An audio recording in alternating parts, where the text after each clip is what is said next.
জয় যিশু। জীবন্ত ঈশ্বরের জীবন্ত বাক্য মাথায় নিয়ে আমার ঈশ্বর ভক্ত, ঈশ্বর অনুসারী, ঈশ্বর সন্তানদের কাছে আসতে পেরেছি কেবলমাত্র ঈশ্বর পিতা, পুত্র, পবিত্র আত্মার আশীর্বাদ, দয়া, সাহায্যে। তাই পিতা, পুত্র, পবিত্র আত্মাকে ধন্যবাদ দিই, প্রশংসা করি, গৌরব করি। তার সঙ্গে আমার ঈশ্বর ভক্ত ভাই বোনেদেরকে জানাই জয় যিশু। আমি আজকের বাক্য নিয়ে এসেছি।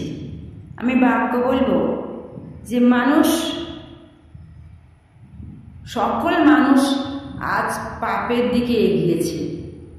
প্রত্যেকটা মানুষ পাপের জন্য দুঃখ, কষ্ট, ব্যথা, বেদনা, সমস্যা, পরিস্থিতি, সংকট, বিপদ, অকাল মৃত্যু, বিকলাঙ্গ, এই সমস্ত পরিস্থিতি হয় কেবল পাপের কারণে। তবুও মানুষের চেতনা হয় না। তাদের দম্ভ, তাদের অহংকারে, তাদের রাগ, তাদের তেজ ধীরে ধীরে যেন আরো অবনতিতে পৌঁছে যায়। মানুষের নৈতিক এবং সামাজিক জীবন অত্যন্ত খারাপ অবস্থায় পৌঁছে গেছে এবং প্রধান কারণ হচ্ছে প্রেমের অভাব এবং পারস্পরিক ঈর্ষা। যদি আমরা প্রতিটি মানুষের ভালোতে তার সঙ্গে আনন্দিত হতে না পারি, তাহলে আমাদের জন্য এটা পাপ। এই রকমের লোকের মধ্যে ঈশ্বরের প্রেম তথা মানবিক সদ্ভাব থাকে না। ঈশ্বর চান যে আমাদের নৈতিক জীবন থেকে ঈর্ষা, ক্রোধ, পাপ, অধর্ম সমস্ত কিছু যেন দূর হয়ে যায়। যতক্ষণ এই খারাপ ব্যাপারগুলি আমাদের থেকে দূর না হচ্ছে, ততক্ষণ আমরা আশীর্বাদ পাব না যা ঈশ্বর আমাদের দিতে চান। ঈর্ষা কেবল সবার জন্যই নয়, শুধু সেই ব্যক্তির জন্য যার মধ্যে এইগুলি নিহিত আছে। শান্ত মনই হচ্ছে সুস্থ জীবন। মন যদি জ্বলতে থাকে প্রিয় ভাই বোন, তাহলে হাড়ও জ্বলতে পারে। এই ছোট্ট বাক্যটি বলা আমার উদ্দেশ্য হচ্ছে মানুষ ঈর্ষা করা ছেড়ে ঈশ্বরকে ভালোবাসুক, কারণ ঈশ্বর মানুষের কাছে থেকে এটাই চায়। ঈশ্বরের ব্যবহার যেন মানুষের মধ্যে থাকে, ঈশ্বরের বাক্যের মধ্যে মানুষ জীবন কাটাক, ঈশ্বরের ধ্যান, জপ, সাধনা করুক। ঈশ্বর আলো, মানুষের অন্ধকার দূর হয়ে তাদের জীবনে আলো ফুটুক। ঈশ্বর এইগুলো চায়। আমার কর্তব্য হচ্ছে এই বাক্য আপনাদের হাতে পৌঁছে দেওয়া এবং তা করতে পেরে আমি কৃতজ্ঞ। আমার বিশ্বাস আছে যে এটি আপনার জন্য লাভদায়কই হবে।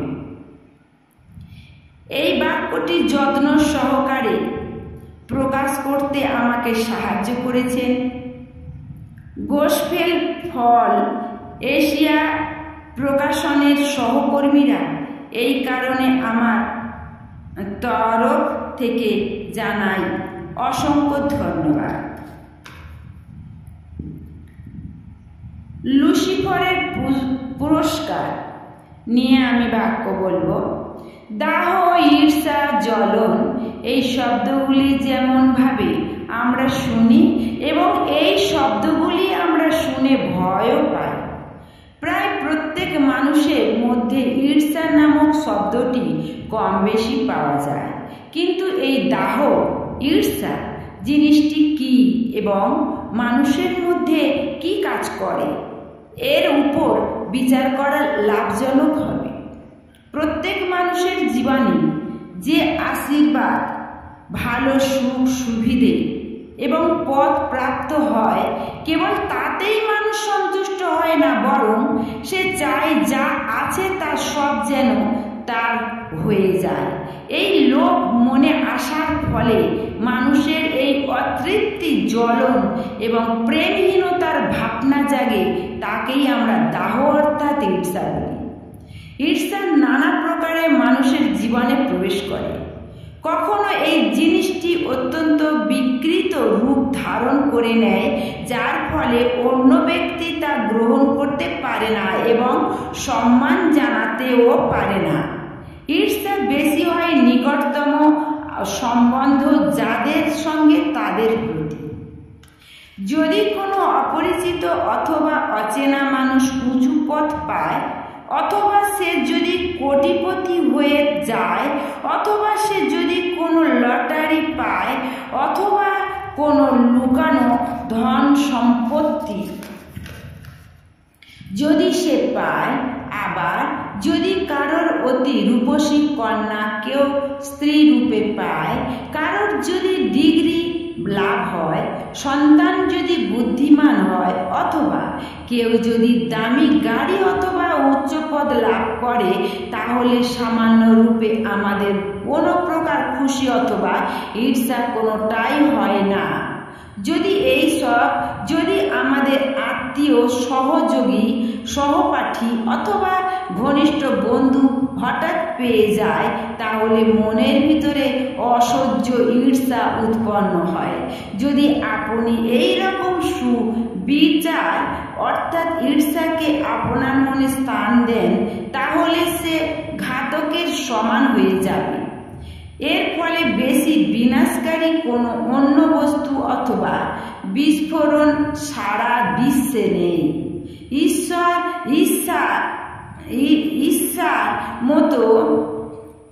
ঈর্ষার মতো কুবিচার হিংসুক শাস্ত্রের থেকেও সাংঘাতিক। হিতোপদেশ 27 অধ্যায় 4 পদে রয়েছে, ক্রোধ নিষ্ঠুর ও কোপ বন্যাবৎ, কিন্তু অন্তর জ্বালার কাছে কে দাঁড়াতে পারে? ক্রোধ বা প্রকোপ দুটোই ভয়ানক। এই একজন ব্যক্তি ক্রোধের সঙ্গে যে কাজ করেন তা অতি ভয়ঙ্কর হয়। ক্রোধ আসার ফলে মানুষ অন্ধ হয়ে যায়। ক্রোধান্বিত ব্যক্তি হাতের কাছে যা পায় তাই ছুঁড়ে ফেলে দেয়। হাতের কাছে যে জিনিস পায় তাই দিয়ে অপরের মাথায় আঘাত করে। এমনকি ক্রোধের বশে জীবনও নিতে পারে কারোর। ক্রোধী মানুষ যা ইচ্ছে তাই করতে পারে।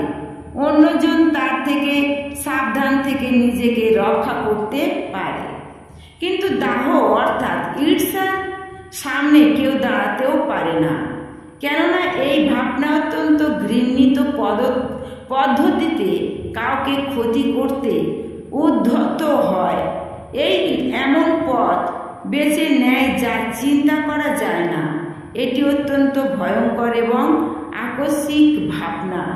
এটি ঈশ্বরের বাক্য বলে আমাদের। গালাতীয় পত্রের 5 অধ্যায় 21 পদে দাহের ব্যাপারে বলা হয়েছে যে এটি কোথা থেকে উৎপন্ন হয়, বা বলা আছে যে দাহ হচ্ছে শরীরের কাজ, যেমন আমার কাজ, এই সবের সঙ্গে সবের দেহে দাহ উৎপন্ন হয়। যে ব্যক্তির মধ্যে অহংকার অথবা আমি সব এই রকম ভাব থাকে এবং অপরকে দেখে যার হিংসা হয়, ওই ব্যক্তির মধ্যে ঈশ্বরের কোনো স্থান নেই। খারাপ প্রবৃত্তি এবং খারাপ চিন্তাধারার মধ্যে সেই সব সময় বিচরণ করবে শয়তান, যে কিনা মানুষের শত্রু। ওই ক্রূর ধোঁকাবাজের সবচেয়ে বড় বিশেষত্ব হচ্ছে এই যে ঈর্ষা সৃষ্টি করে। ঈর্ষা হচ্ছে শয়তানের স্বভাব। তার দ্বারা এই দুষ্ট স্বভাব মানুষের ভিতরে বয়ে আসে। ঈশ্বরের সমস্ত সৃষ্টির মধ্যে লুসিফার ছিলেন সব থেকে সুন্দর। সে ঈশ্বরের মহিমা এবং তেজকে দেখিয়েছিলেন। ঈশ্বরের মহিমা দেওয়ার জন্য তাকে বিশেষ রূপে নিযুক্ত করা হয়েছিল। আরাধনা এবং শ্রুতি পাঠ যে ঈশ্বর তার প্রতি সে ঈর্ষান্বিত হয়। ঈশ্বরের অদ্ভুত মহত্ব দেখে, আমার প্রভু, আমি তোমার প্রণাম করি, এটা বলার পরিবর্তে সে চলেছে ঈশ্বরের সামনে অনন্ত কাল থেকে অন্য মানুষের কাছ থেকে ক্ষতি এবং আরাধনা পায়। এই ঈর্ষার কারণে সে স্বর্গ থেকে পৃথিবী দুটোই সবচেয়ে বড় বিশ্বাসঘাতক হয়ে গেছে। পরমার্থ পিতা ঈশ্বর থেকেও উপরে বিরাজমান হওয়ার জন্য ঈর্ষার আগুনে পরিপূর্ণ হৃদয় তাকে উস্কানি দিল, আর ফলস্বরূপ লুসিফারকে স্বর্গ থেকে বহিষ্কার করা হলো। ঈর্ষা থেকে শয়তানের পরিণতি করল। নিজেকে